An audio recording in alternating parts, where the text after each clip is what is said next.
The radio crackled with desperation at 3:47 hours, somewhere over the jagged mountains of eastern Afghanistan. Mayday, Mayday, this is Blackwater 6-1. We're taking heavy fire from multiple positions. Casualties mounting. Request immediate air support, over. The voice belonged to Lieutenant Commander Marcus Reaper Davidson, a SEAL team leader who had never once in 14 deployments asked for help with anything more complex than a dinner reservation. 3,000 feet above the chaos, Captain Kieran Ghost Thorne adjusted her night vision goggles and studied the infrared signatures blooming like deadly flowers across her targeting display.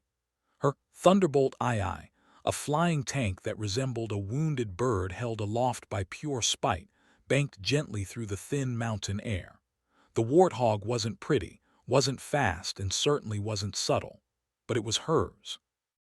Blackwater 6-1, this is Ghost Rider.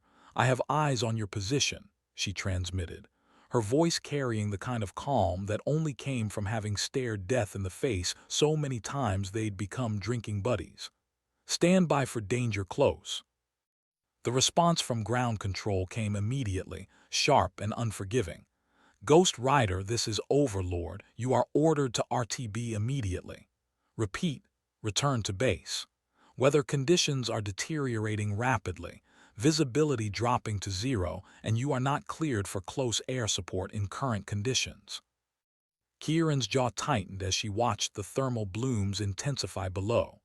More muzzle flashes, more heat signatures moving in coordinated patterns that spoke of a well-planned ambush.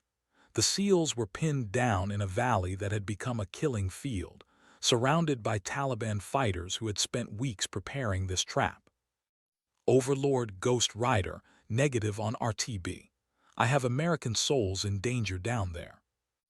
Ghost Rider, your bird took battle damage 2 hours ago. Your hydraulics are compromised. You're flying on backup systems, and there's a storm front moving in that will ground every aircraft in the AO within 30 minutes. This is not a request, it's an order. She looked at her instrument panel, where amber warning lights blinked like angry eyes. The flight control computer kept chirping soft warnings about system failures, backup pumps running hot, and fuel calculations that didn't inspire confidence. According to every manual, regulation, and piece of common sense in military aviation, she should be heading home. Below, another desperate transmission. Ghost Rider, if you're still up there, we're down to our last magazine and they're closing in. Whatever you're gonna do, do it now. Kieran Ghost Thorne had earned her call sign not for being invisible, but for coming back from missions everyone assumed had killed her. The mountains of Kandahar province had seen their share of warriors over the centuries. British Redcoats, Soviet Hinds, American Rangers, but they had never seen anything quite like Captain Thorne. She flew with a precision that bordered on the supernatural, threading her ungainly aircraft between peaks that would have claimed lesser pilots, reading the wind patterns like sheet music, and delivering ordnance with surgical accuracy that made even seasoned forward air controllers shake their heads in disbelief. Her service record told a story written in close calls and impossible saves.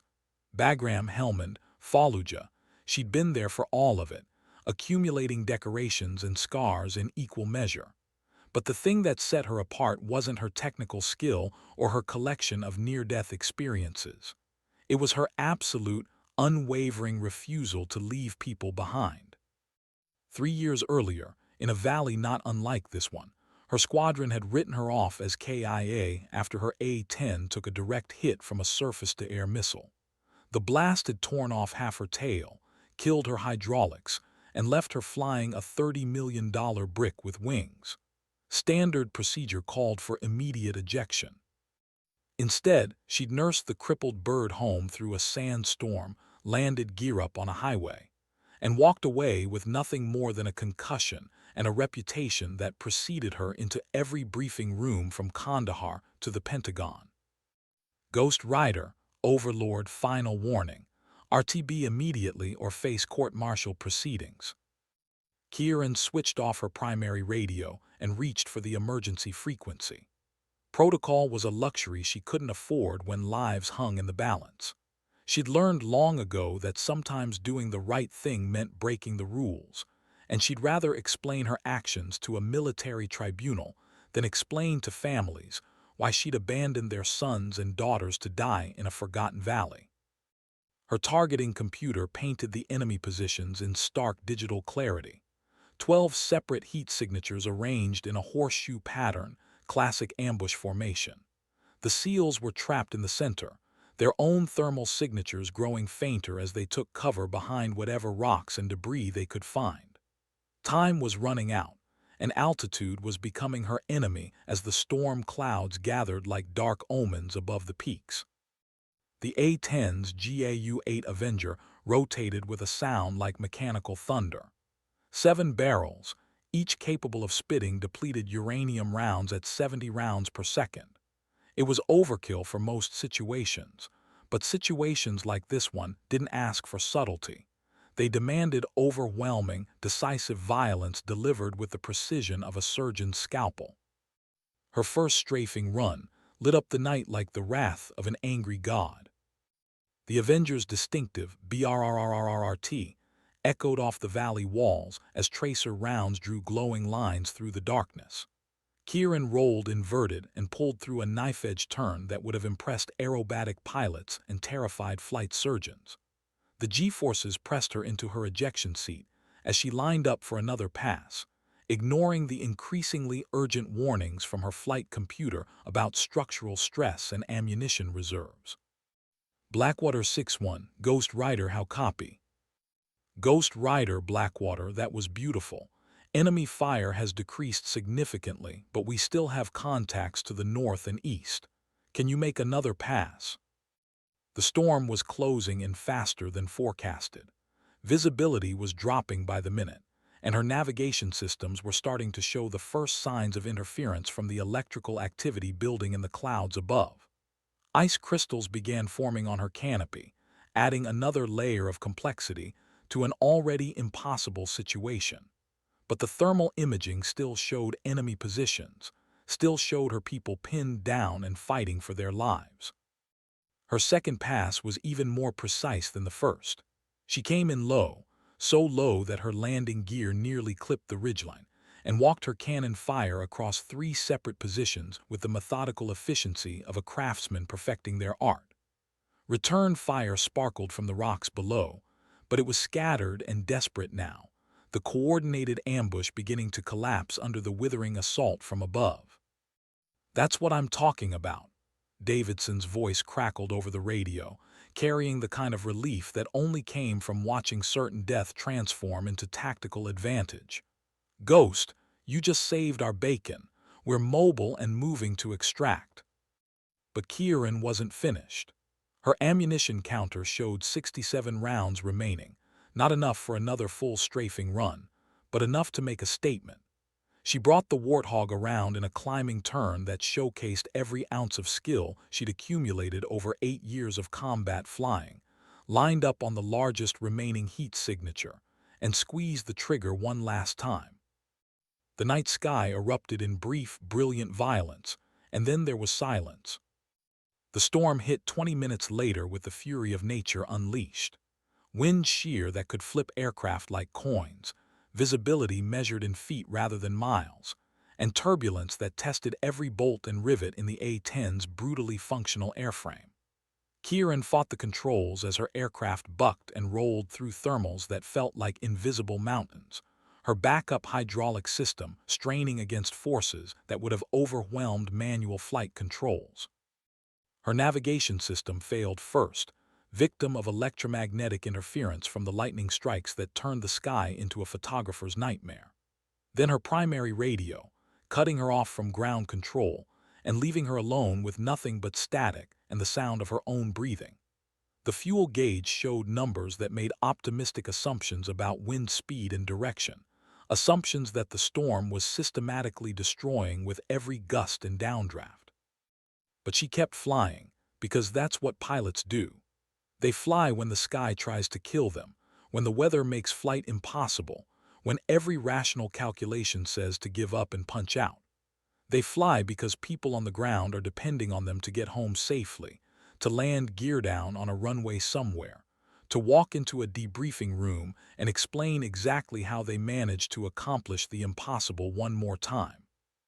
The lightning illuminated her cockpit in stroboscopic bursts, revealing instrument panels covered in warning lights and displays showing system failures cascading through her aircraft like digital dominoes. Oil pressure dropping, hydraulic fluid temperature climbing, fuel flow rates that suggested she was flying a very expensive glider with delusions of grandeur. Yet somehow, impossibly, she kept the Warthog in the air. Muscle memory guided her hands across controls that responded like wounded animals, coaxing performance from systems that should have failed minutes ago. She flew by instinct and stubbornness, navigating by lightning flashes and prayer, following valleys she couldn't see toward a base that might or might not still be there when she arrived. The radio came back online 47 minutes later, just as she broke through the cloud deck and saw the blessed lights of Bagram Air Base spread out below her like earthbound stars. Her fuel gauge showed fumes and wishful thinking. Her hydraulic system showed nothing at all. Bagram Tower, Ghost Rider, emergency approach, hydraulics failure, fuel critical. The response came back immediately. Ghost Rider, Bagram Tower, cleared for emergency landing runway 03, fire trucks standing by. Are you able to maintain controlled flight? Kieran looked at her instrument panel, where every single warning light was now illuminated in a Christmas display of impending mechanical failure. Her flight controls responded to input with all the enthusiasm of an arthritic grandfather, and her fuel flow meter had given up pretending there was anything left to measure. Tower Ghost Rider, that remains to be seen. Her approach was a masterpiece of controlled desperation. No flaps, no air brakes, no hydraulic assist, just a 30,000-pound aircraft coming in fast and steep, carried by momentum and guided by a pilot who had run out of options but not determination. The runway rushed up to meet her with malicious intent as she pulled back on the stick and prayed to whatever deities watched over stubborn fighter pilots. The landing was less touchdown than controlled crash, a symphony of screaming metal and burning rubber that ended with her, sliding to a stop just short of the departure end of the runway. Emergency vehicles surrounded her aircraft like mechanical vultures as she sat in the cockpit, hands still gripping the controls, trying to process the fact that she was still breathing. The silence after shutdown was profound. No engine noise, no radio chatter, no warning alarms, just the sound of hot metal cooling and her own heartbeat gradually returning to something approximating normal.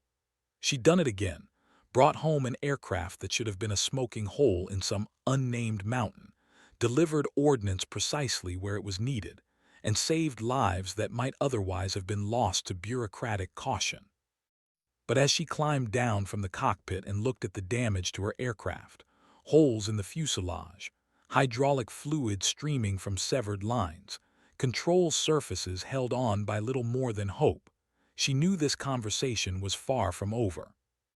Colonel James Hammer Morrison was waiting in the debriefing room with the kind of expression that suggested paperwork would be involved, lots of it, and none of it friendly.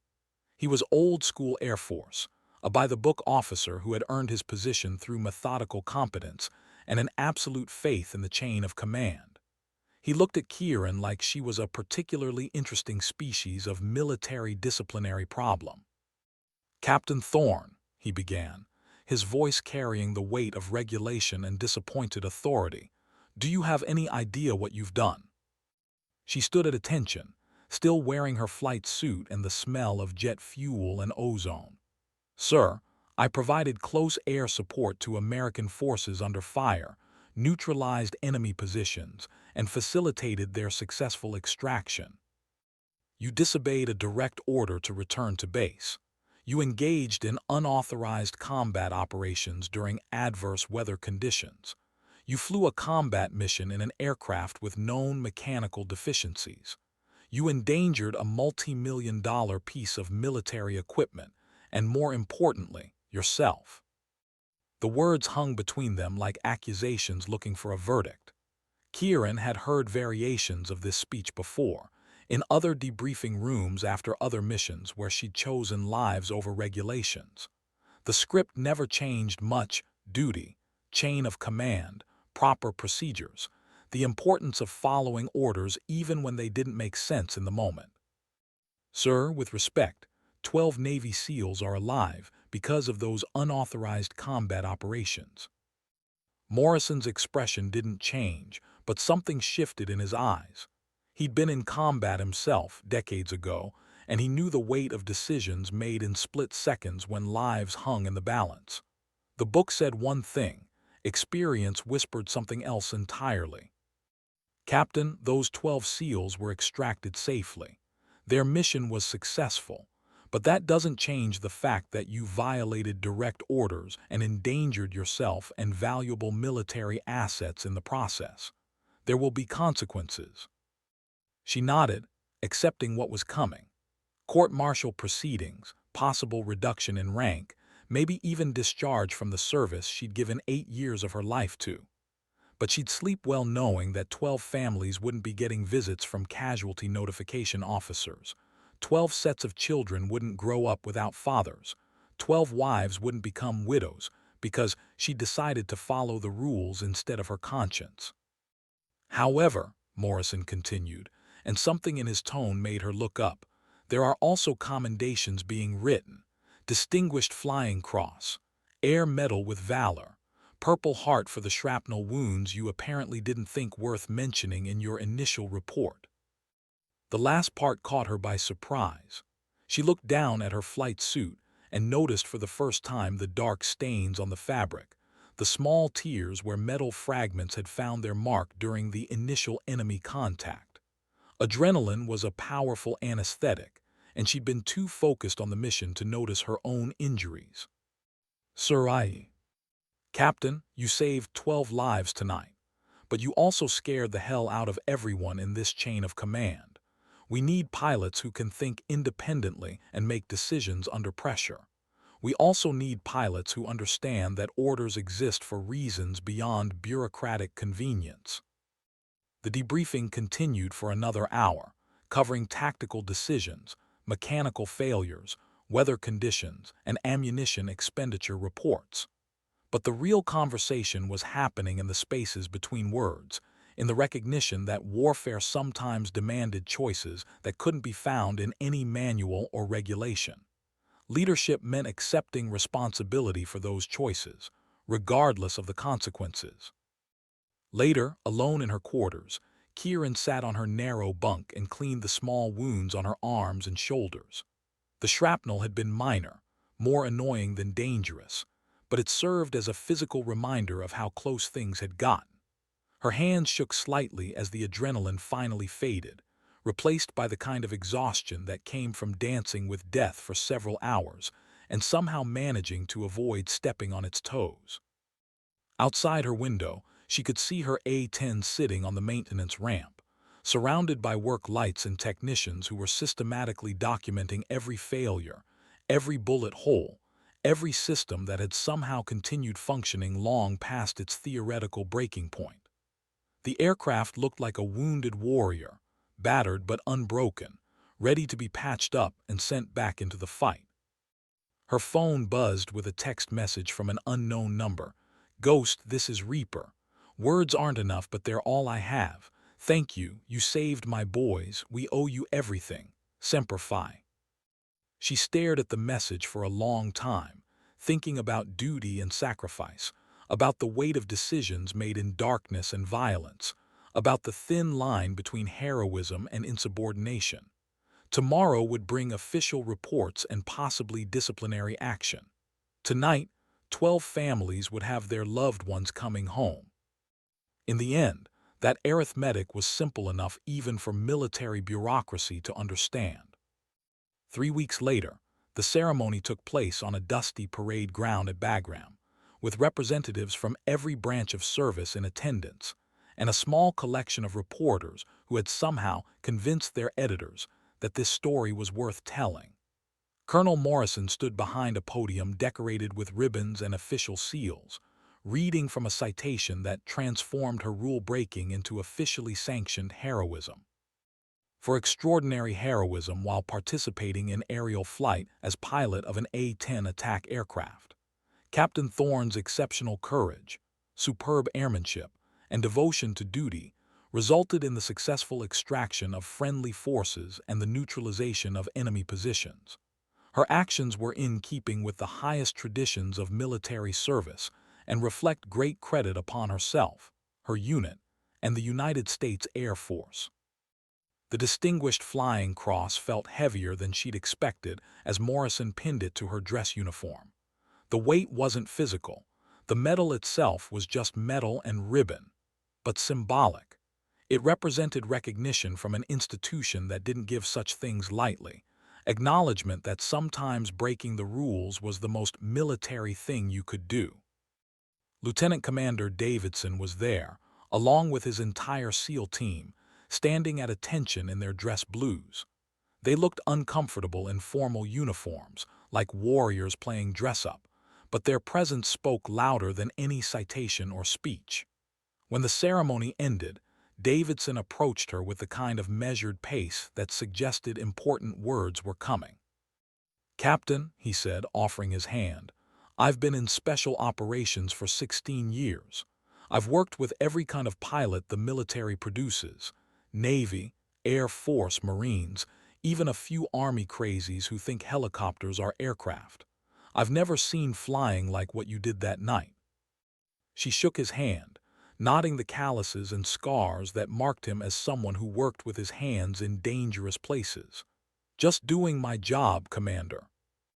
"No, ma'am, with respect, that wasn't just a job. That was artistry.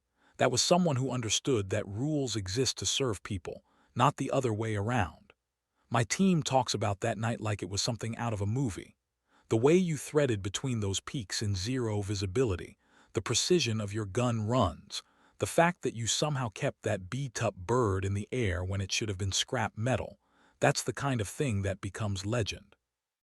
The word legend hung in the air between them, carrying weight she wasn't sure she wanted to accept.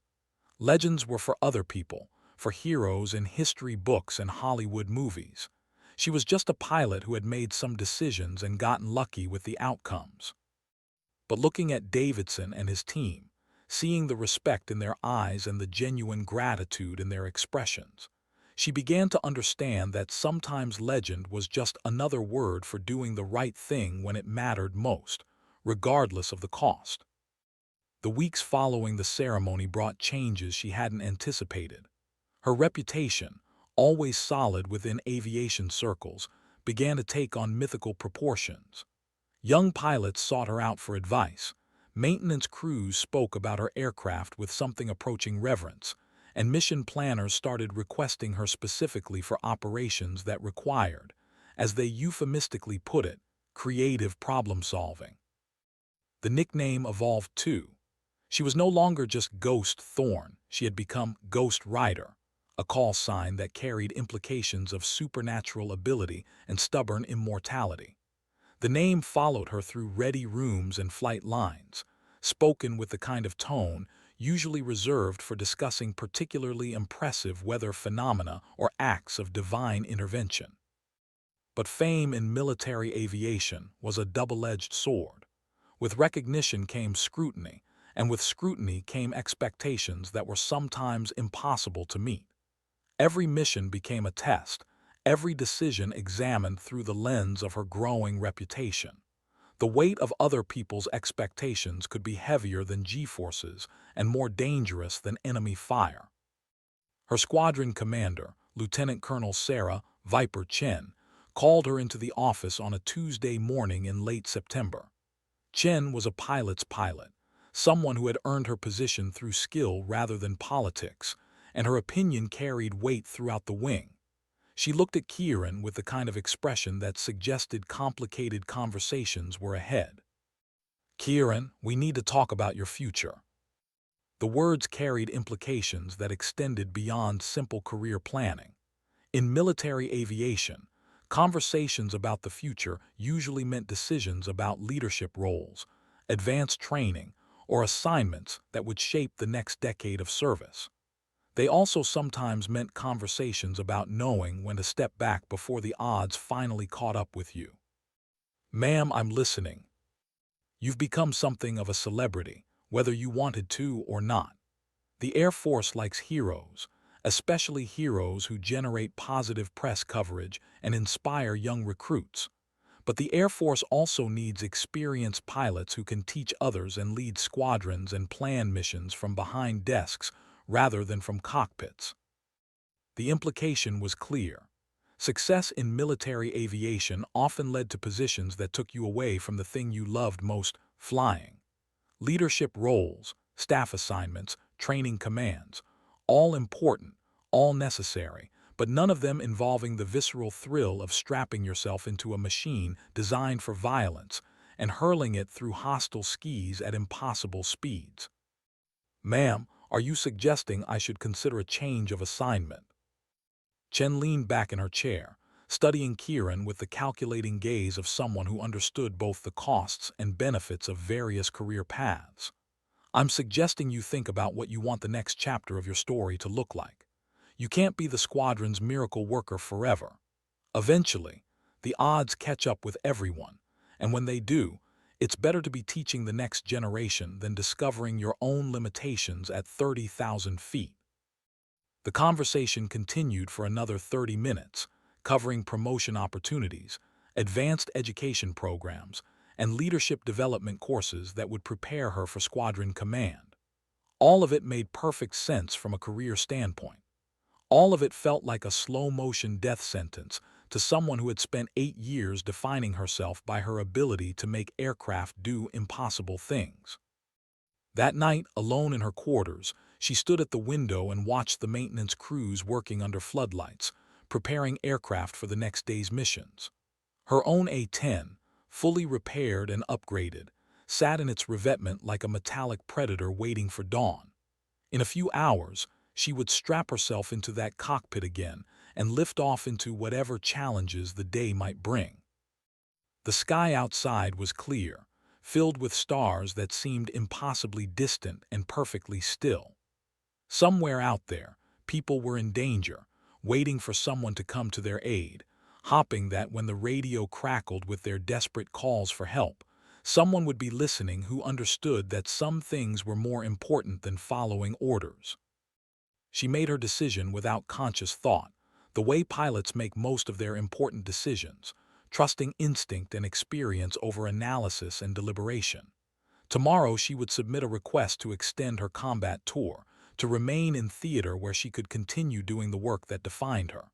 The career counseling and leadership development could wait. The sky was calling, and Captain Kieran, Ghost Rider, Thorne still had flying to do. The final mission came 6 months later, on a morning that dawned clear and cold over the Hindu Kush. Intelligence had located a high-value target in a compound near the Pakistani border, and the operation required the kind of precision airstrikes that had become her signature.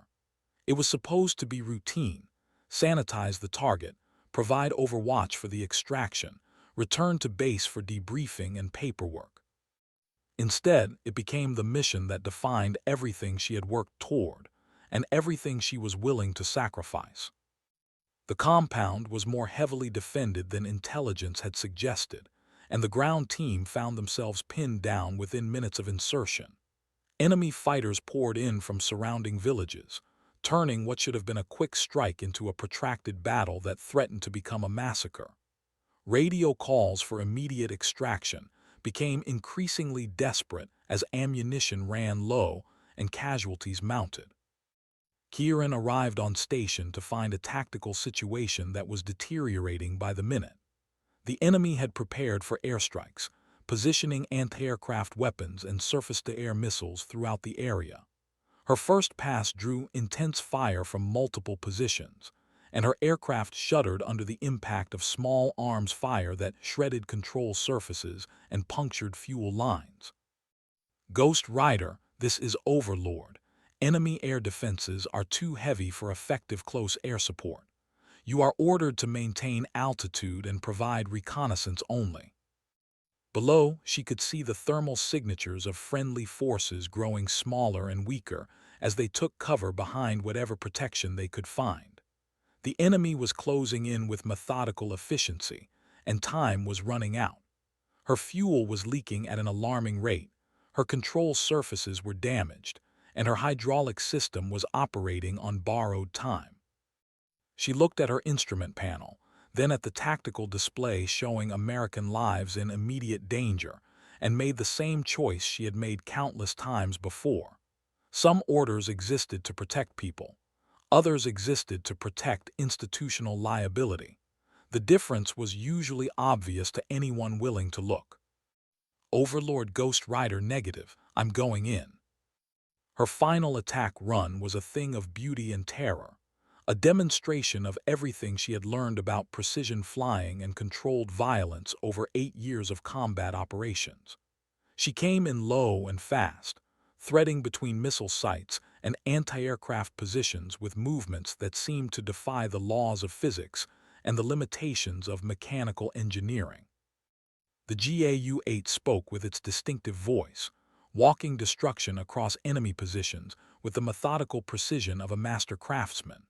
Secondary explosions bloomed in her wake as ammunition stores and fuel depots erupted in sympathetic violence. The coordinated enemy attack dissolved into chaos as fighters scrambled for cover and command structures collapsed under the withering assault from above. But success came at a price. A surface-to-air missile, fired from a position she hadn't identified, found its mark just as she pulled up from her gun run. The explosion tore through her port engine and sent shrapnel cascading through the cockpit, turning her instrument panel into a constellation of warning lights and failed systems. The rolled inverted and began its death spiral toward the unforgiving mountains below. Standard procedure called for immediate ejection, for trusting the ejection seat to carry her clear of the aircraft and deploy the parachute that would bring her safely to Earth. But ejection over enemy territory meant capture, interrogation, and becoming a propaganda tool for the very forces she had spent years fighting. Instead, she fought the controls with the desperate strength of someone who understood that sometimes the greatest victory was simply choosing how you went down. The mountains rushed up to meet her with malicious intent, but she managed to level the wings and point the nose toward a small valley that might, with luck and divine intervention, contain her impact. Her last radio transmission was characteristically brief. Ghost Rider going down. It's been an honor. The wreckage was found 3 days later by a recovery team that included members of the ground unit she had saved. There wasn't much left. The A-10 had hit the rocky ground at nearly 300 miles per hour, transforming aircraft and pilot into scattered fragments of metal and memory. But among the debris, they found her flight helmet, cracked but intact, with the call sign Ghost Rider still visible on the worn fabric. The memorial service was held at Arlington National Cemetery on a day that perfectly captured the contradiction of military grief: brilliant sunshine that seemed inappropriate for mourning, a sky so blue and clear that it almost demanded someone climb into an aircraft and disappear into its depths. Representatives from every branch of service attended, along with families of the people she had saved over the years and pilots who had learned their craft by watching her work. Lieutenant Commander Davidson delivered the eulogy, standing behind a podium that overlooked rolling hills filled with white headstones marking the graves of warriors who had made similar choices in different wars. His words were simple and direct, soldier to soldier, with no unnecessary decoration or artificial sentiment. Captain Kieran Thorne understood something that can't be taught in any school or learned from any manual. She understood that the mission isn't about following orders or protecting equipment or advancing your career. The mission is about the person next to you, the people depending on you, the sacred trust between warriors that says nobody gets left behind, no matter what the cost. He paused, looking out at the assembled mourners, seeing faces that reflected the same understanding, the same commitment to something larger than individual survival or institutional convenience. She earned the call sign Ghost because she kept coming back from missions everyone assumed had killed her. But I think the real reason for that name was different. Ghosts are spirits who remain because they have unfinished business, something they need to complete before they can rest. Captain Thorne's unfinished business was simple, making sure that when people called for help, someone would answer. When they were trapped and afraid and running out of options, someone would come. The burial detail fired 3 volleys that echoed across the cemetery like distant thunder. A bugler played taps while an honor guard folded the flag that had draped her casket. Overhead, 4 A-10s passed in formation, the slot position empty in tribute to a pilot who would never again answer when her call sign was transmitted across the radio frequencies. But perhaps the most fitting tribute came later, in ready rooms and flight lines around the world, where young pilots learning their craft would hear stories about Ghost Rider and the night she ignored every order to save 12 lives. They would learn about precision flying and tactical decision-making, about the weight of responsibility, and the cost of doing what's right when what's right conflicts with what's safe. They would learn that sometimes the greatest victories are measured not in destroyed targets or successful missions, but in the simple arithmetic of lives saved, families kept whole, and the promise that when darkness falls and the enemy closes in, someone will be listening to the radio, ready to answer the call, no matter what the orders say or what the cost might be. The legend of Ghost Rider would live on in the collective memory of military aviation, passed down from instructor to student, from veteran to rookie, from one generation of warriors to the next. It would become shorthand for the kind of pilot every aviator aspired to be: technically excellent, tactically brilliant, and absolutely unwilling to abandon people who depended on them for survival. Years later, when young pilots faced their own impossible choices between following orders and saving lives, they would remember the story of a captain who chose to fly into a storm rather than abandon 12 SEALs to die in a forgotten valley. They would remember that courage isn't the absence of fear. It's the decision to act despite the fear, to risk everything for the simple privilege of doing what's right. And in ready rooms around the world, when the mission briefing was complete and the aircrew prepared to launch into whatever dangers awaited them in hostile skies, someone would inevitably raise a cup of coffee or water bottle and offer the toast that had become traditional. To Ghost Rider, who taught us that some orders are made to be broken.